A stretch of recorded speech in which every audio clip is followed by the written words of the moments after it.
Ya, selamat pagi anak-anak semua kelas 10 TKJ dan MM. Materi pemrograman dasar kali ini saya lanjutkan. Kalau kemarin kita sudah belajar tentang apa itu algoritma, kemudian tentang sejarahnya bagaimana, kemudian tentang gambaran secara umumnya algoritma itu seperti apa. Nah, kali ini akan saya lanjutkan tentang algoritma yang dengan berbagai contoh model permasalahan, karena memang pada dasarnya algoritma itu kan untuk menyelesaikan suatu masalah ya. Jadi dalam kehidupan kita sehari-hari, apapun yang kita hadapi, apapun yang ada di depan kita itu sebenarnya sebuah masalah. Masalah itu bukan suatu hal yang membuat kita gundah gulana gitu ya, atau yang membuat kita jadi kepikiran gitu, tapi apa yang ada di depan kita itu adalah apa yang harus kita selesaikan. Nah, tujuannya algoritma di sini adalah untuk menyelesaikan masalah-masalah tersebut. Oke, kalau kemarin kita sudah belajar algoritma, kita mencontoh dari kemasan mie instan gitu ya. Nah, sekarang kita membuat algoritma tentang membuat es teh manis gitu ya. Coba algoritma membuat es teh manis. Oke. Langkah pertama yang harus dilakukan adalah yang pertama, yaitu Anda tulis dulu langkah 1. Kayak gini ya. Langkah 1. Ini saya copy dulu. Seperti biasa kita awali dengan mulai atau start. Nah, ini ya. Anda pilih salah satu, jangan ditulis dua-duanya. Boleh mulai atau start. Silakan mau pakai yang mana. Kemudian langkah selanjutnya atau langkah kedua adalah siapkan. Kalau kita mau membuat es teh manis, itu apa saja sih yang disiapkan? Yang pertama adalah pastinya gelas, kemudian teh, air, kemudian sendok, kemudian gula karena dia manis ya. Kemudian ada ada es, berarti ada es batu dan es batu. Kira-kira ada lagi nggak yang perlu disiapkan? Sementara ini dulu ya, nanti kalau misalnya sudah disiapkan kita bisa masukkan, karena ini masih algoritma. Jadi waktu kita breakdown ke bawah itu kalau ternyata ada yang kurang gitu, nanti bisa kita masukkan. Jadi ini sifatnya masih fleksibel. Tapi kalau sudah jadi flowchart itu agak susah bongkarnya nanti. Jadi mending kita acak-acaknya di sini dulu, nanti begitu sudah masuk ke flowchart itu nggak boleh di otak-atik lagi. Oke, selanjutnya adalah di langkah 3. Setelah kita siapkan, kita masukkan dulu teh ke dalam gelas. Nah, ini ya, jadi tehnya dimasukkan ke dalam gelas dulu. Kok tehnya dulu sih? Gula pasir dulu ya nanti. Saya kok lupa. Gula pasir ke dalam gelas. Oke, langkah 3.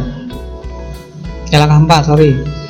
Masukkan teh ke dalam gelas. Ya, memang harus satu-satu karena step-step ini kan yang kita masukkan ini kan sebuah langkah-langkah, step-step. Jadi ada step 1 apa, masukkan dulu. Nanti kalau ada langkah selanjutnya berarti step 2, masukkan dulu. Terus nanti ada step apa lagi, masukkan lagi. Jadi jangan dijejer ke kanan gini ya, karena inputnya kan banyak ini. Jadi nanti kalau kalian buat flowchartnya itu kan satu kotak gini, nanti isinya banyak. Jadi mending di kotak-kotak tersendiri gitu aja. Nanti ada contohnya. Nah, setelah masukkan teh ke dalam gelas, masukkan air ke dalam gelas. Oke, selanjutnya langkah 6.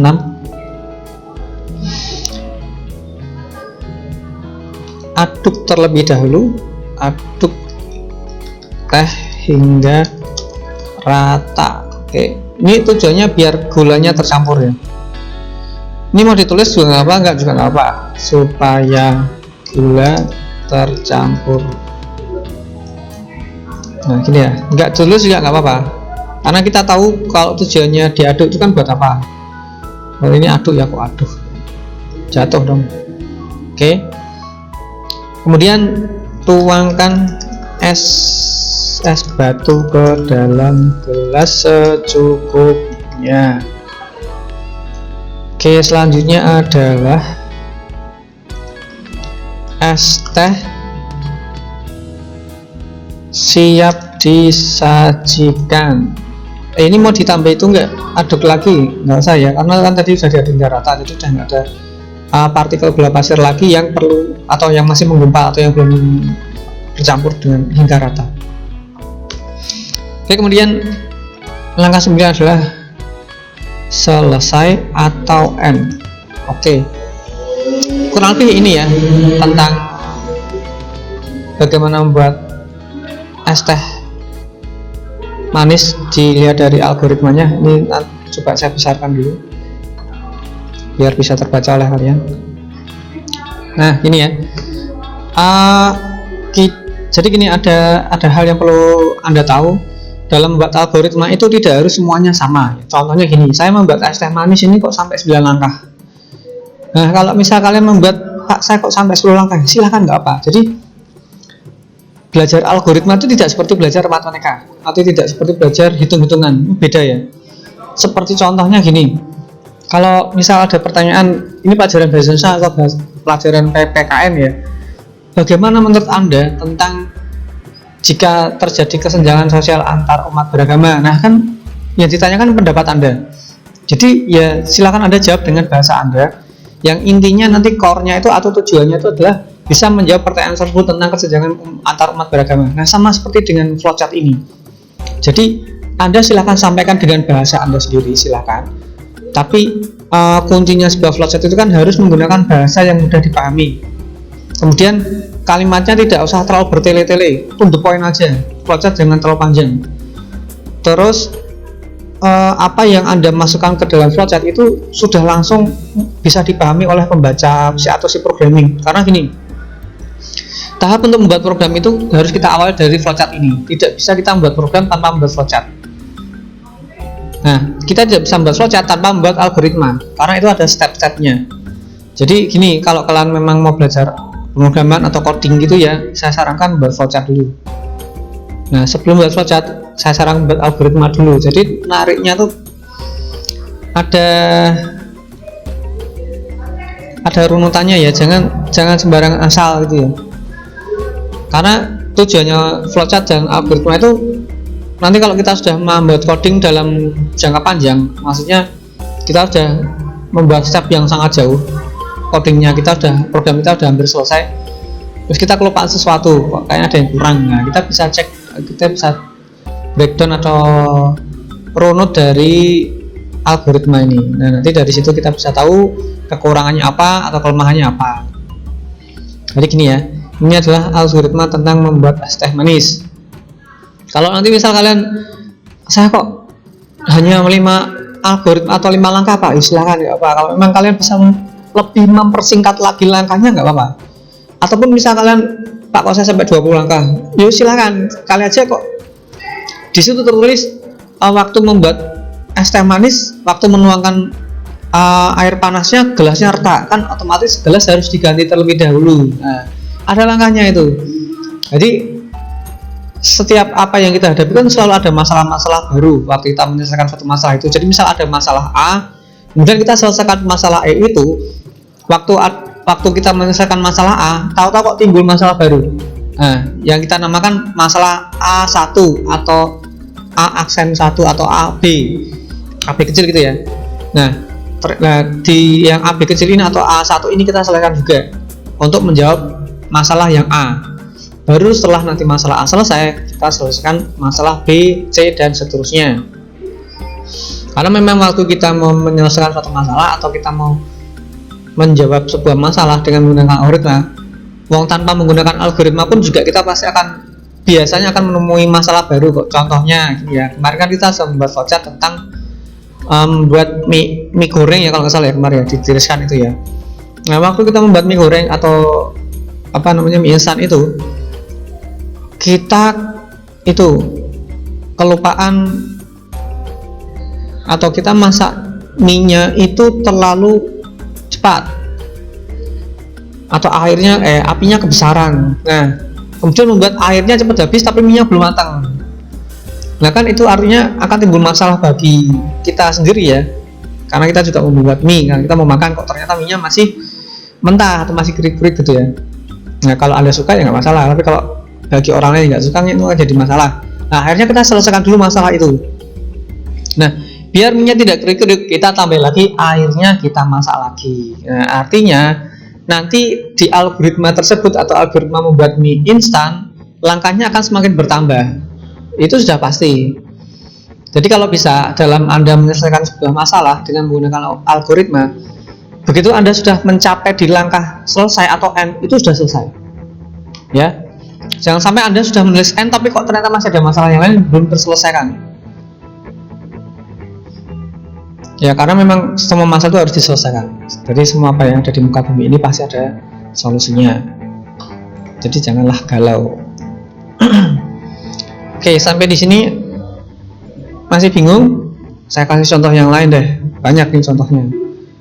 Oke, algoritma membuat telur ceplok. Nah, ini kan gampang nih. Oke, langkah 1 seperti biasa. Saya tulis aja mulai deh. Karena bahasa Indonesia semua kan. Langkah 2. Telur, wajan, minyak goreng, spatula, apa lagi ya? Oh ya, garam. Nah selanjutnya langkah ketiga,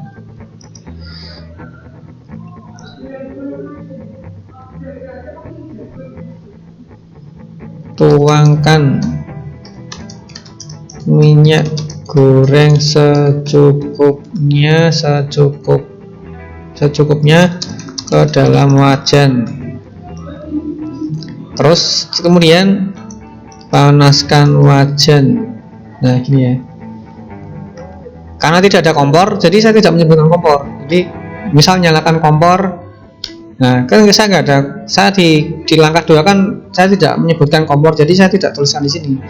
Nah kalau nanti misal kalian kok di langkah sini tidak ada kompor tapi kok di sini ada tulisan kompor, itu salah ya.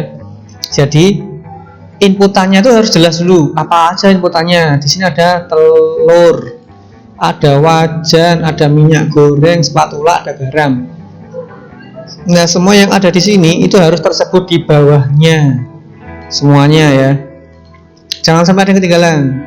Artinya kalau misalnya ada yang miss atau ketinggalan, inputan Anda salah. Atau ini membuat gaming itu ada satu hal yang tidak bisa dijalankan pada program Anda. Nah ini kan panaskan wajan. Nah kemudian ini telur apa ya? Telur ceplok ya. Kemudian tuangkan telur setelah dipecahkan ke dalam wajan yang sudah panas. Oke, di sini ada garam ya. Taburkan garam secukupnya. Kenapa saya bilang secukupnya? Karena kalau tidak ada kalau tidak ada komposisi yang akurat, taburkan wajan, Anda bisa menaburkan wajan segini ya. Itu jadinya nanti telur asin, telur ceplok asin, kan nggak enak, nggak bisa dimakan.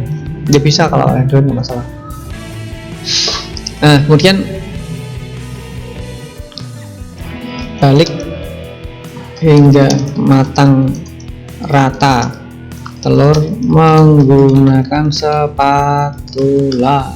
Oke, karena ada spatula di bagian langkah 2, ada input di bagian inputnya ini kan ada, ini ada spatula ya. Selanjutnya langkah 8, tiriskan telur ceplok yang sudah matang.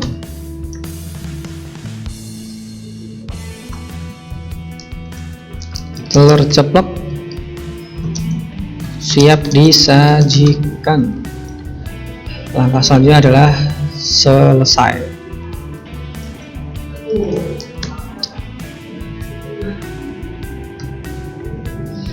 Nah ini ya. Oke, saya sudah kasih contoh 2 algoritma dan ini gampang kan, karena memang algoritma bagi kalian masalah yang ada di algoritma kita buat yang sepele dulu aja, jangan membuat yang aneh-aneh dulu.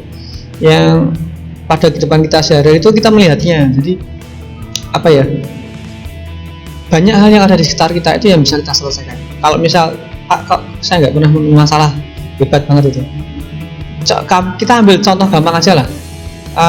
Kita kasih contoh algoritma merapikan tempat tidur itu juga bisa dibuat algoritmanya. Coba nanti kalian buat algoritmanya, contohnya banyak. Oke. Dari dua contoh algoritma itu, seperti yang kemarin saya sudah sampaikan, di setiap algoritma itu pasti ada input, ada proses, ada output. Oke. Kita lihat yang algoritma membuat es teh manis dulu. Di sini ada siapkan gelas dan seterusnya. Ini adalah input. Ya, ini input. Terus ada lagi masukkan gelas dan seterusnya dan seterusnya. Ini adalah input.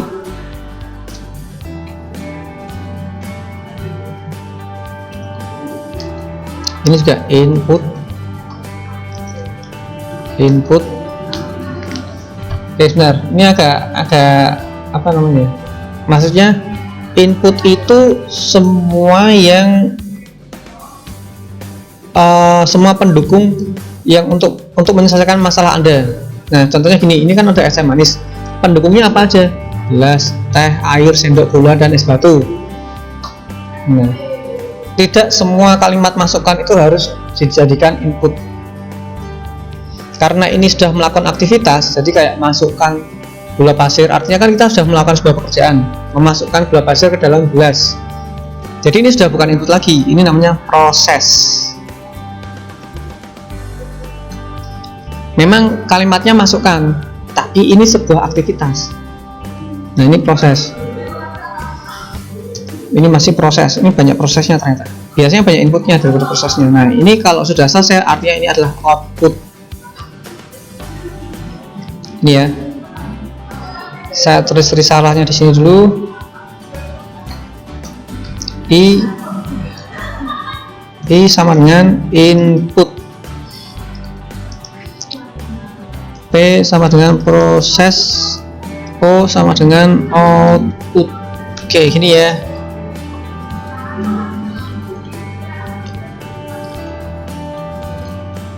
Nah, sekarang kita beralih ke algoritma yang selanjutnya, kedua, yaitu membuat telur ceplok.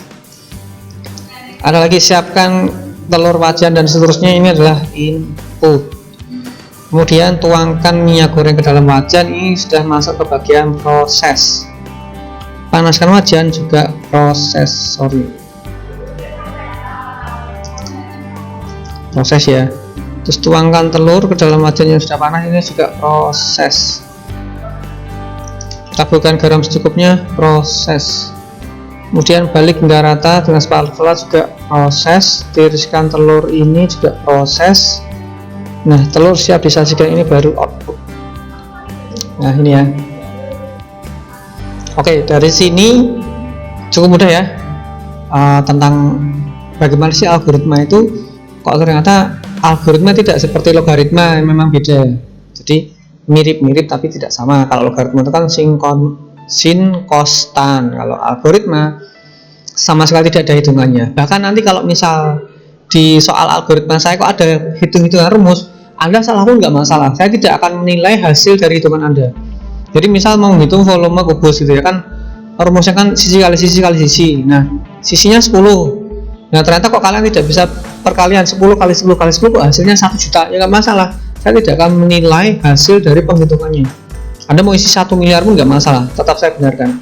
Karena yang saya nilai adalah urutan atau langkah-langkahnya algoritma itu sendiri. Jadi komponen inti sebuah algoritmanya, bukan kontennya atau bukan isinya yang saya nilai. Bahkan misal nanti dalam penulisan kalimat ini kok ada yang aneh gitu ya, misal bukan aneh sih sebenarnya ya. Anda kok gunakan kalimat Anda sendiri, ya kalau memang nanti itu dirunut ke algoritmanya benar, tetap saya benarkan. Jadi Anda kok susah nanti menggunakan bahasa Indonesia, ya boleh menggunakan bahasa Inggris nggak apa, tapi nanti tolong dikasih tanda kutip ya, biar saya tahu ini maksudnya apa. Contohnya, mungkin kalian tidak tahu apa itu namanya spatula ya. Kalau apa namanya, Kalau kalian sering nonton film SpongeBob kan spatula gitu kan. Nah mungkin ada yang nggak tahu nih, wah Pak saya taunya serotil, ya udah tulis serotil nggak apa-apa. Terus saya taunya seroan, ya seroan nggak apa-apa, terserah gitu ya. Seroan itu setahu saya buat bersihin got itu seroan namanya ya. Kalau kalian menyebutnya spatula itu kok seroan atau serotil silahkan, tapi tolong dikasih tanda kutip. Jadi biar saya tahu, oh ini ada maksud lain ternyata, maksudnya ini ada penafsiran bahasa atau kata lain selain bahasa Indonesia, di luar bahasa Indonesia. Jadi nanti kalau misal waktu saya ngoreksi itu saya tahu ini maksudnya apa. Nah saya udah ngasih 2 contoh. Untuk nanti kalau ada pertanyaan kalian bisa cantumkan di komentar di YouTube ya, atau nanti bisa di WA ke saya atau di grup nggak apa, tapi saya di tag, jangan lupa absen. Nah sampai di sini pelajaran algoritma, semoga Anda paham ya. Kita tidak bisa melakukan tanya jawab nih karena saya tidak streaming ya. Semoga tidak ada pertanyaan. Kalau memang ada pertanyaan nanti saya tanyakan aja apa. Nah nanti kalau misal kalian masih nggak mudah, nanti tolong ditonton lagi, diulang-ulang terus video saya biar lebih paham lagi. Oke, di sini sih kita sudah menjembrengkan tentang buah-buah algoritma. Yang pertama membuat es teh manis, yang kedua membuat telur ceplok. Oke, saya kasih contoh lagi guys, algoritma. Kalau algoritmanya nanti tentang komputer kalian sudah bingung nanti, karena kan kalian baru belajar masuk sekolah komputer. Kalau saya kasih kasus tentang komputer nanti bingung.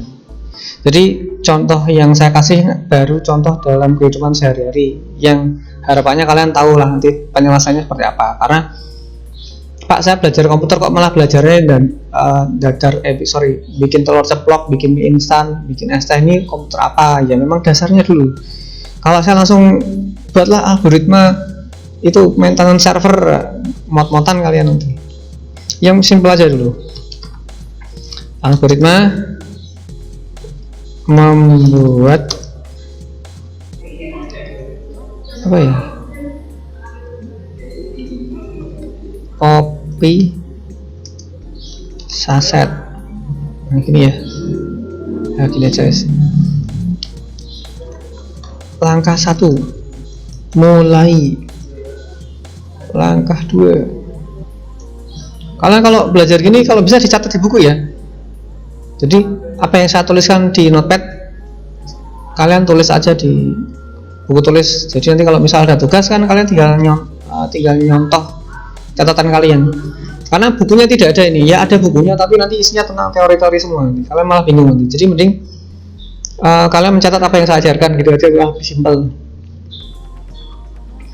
Siapkan, oke ini langkah 2 ya, siapkan apa saja nih kalau membuat kopi saset: gelas, sendok, air panas, terus ya kopinya itu sendiri, saset.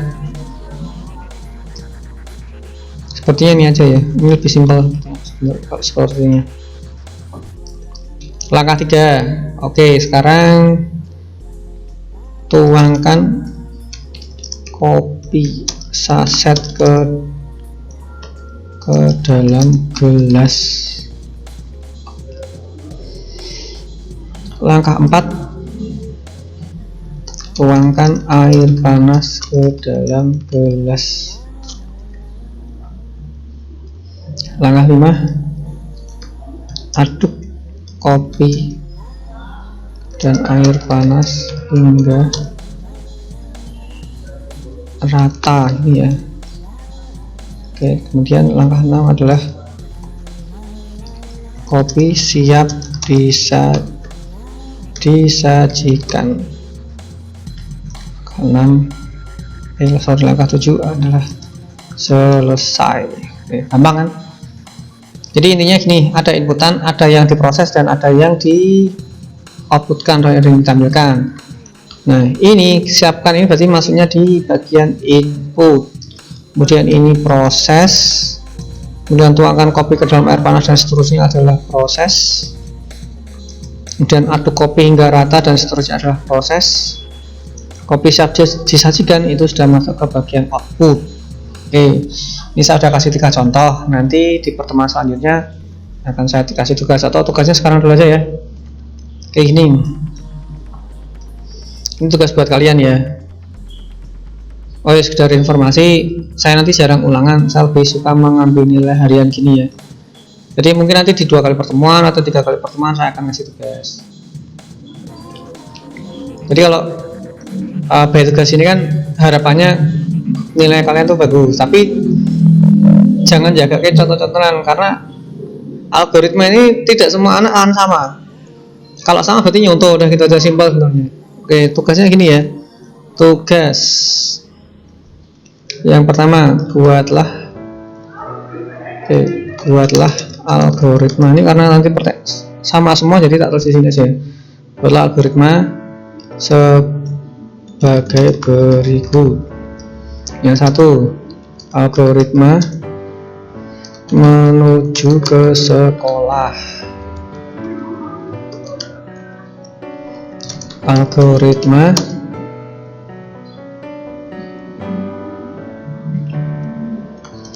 mengisi paketan data handphone sesuai nomor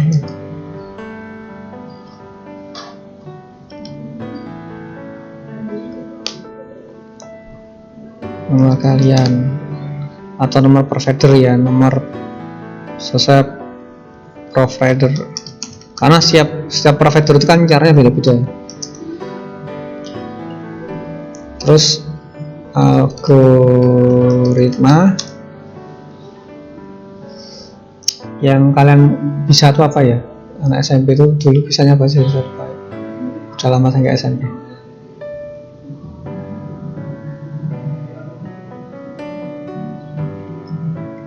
Oke, kalau tadi menuju ke sekolah, sekarang algoritma kembali ke rumah. Sekolahnya tidak harus Nusa Putra ya, kalau misal sekolah SMP kalian nggak apa, dari sekolah kayak gini ya.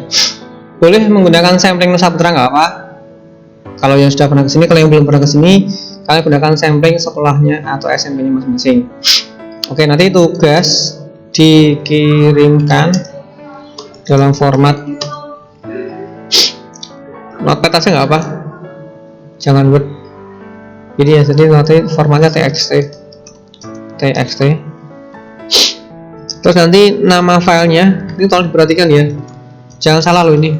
Nanti kalian akan sering, mungkin nanti akan banyak salah, tapi kalau nanti sampai salah saya akan susah ngoreksinya. Jadi nanti gini ya, kelas x titik underscore absen underscore nama lengkap. Contoh ini contoh ya, contoh kelas x a tkj underscore absennya berapa, misal 28, namanya Zainuddin ini ya, karena absen terakhir ya. Kalau contoh lagi, kelas xpmm absennya 36, namanya Zulkifly ini ya. Yang nanti namanya gini aja.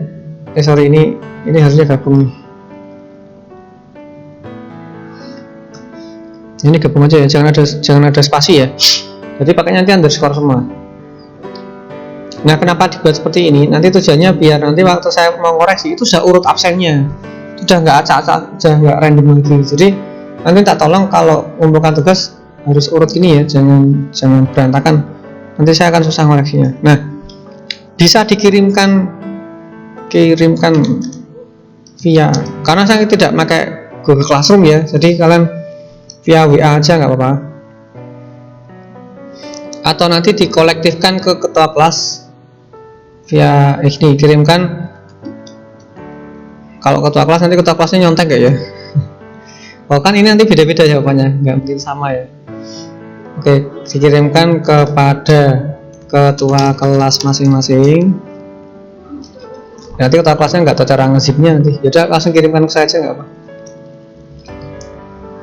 Kirimkan ke WA saja, nomornya langsung ke saya aja ya. Wah, nanti saya siap-siap di bom WA nih. Ini nggak apa, sorry, nomornya salah. Nah gini aja ya, nanti akan saya koreksi Tapi dengan catatan namanya jangan sampai salah. Oke. Pak, nanti sambalnya pakai apa? Ya silakan pakai notepad boleh. Kalau misal Pak, kan saya di komputer, kalau email dikirim via email boleh nggak? Boleh. Atau via email ke Joko Rianto ini ya. Oke, tapi nanti dikasih judul, title-nya adalah tugas algoritma. Nah, masih sama seperti ini nanti. Kelas X A MM atau XB TKJ gini ya. Salah satu loh, jangan ditulis semua, salah satu aja. Kalian mau XATKJ atau XBMM juga tulis satu, jangan ditulis ini. Jadi nanti saya tahu ini dari kelas mana gitu. Syukur-syukur nanti kalian lengkap ini, absen terus nama lengkap ini. Ini di title-nya. Jadi saya tahu nanti ini yang ngumpulin siapa.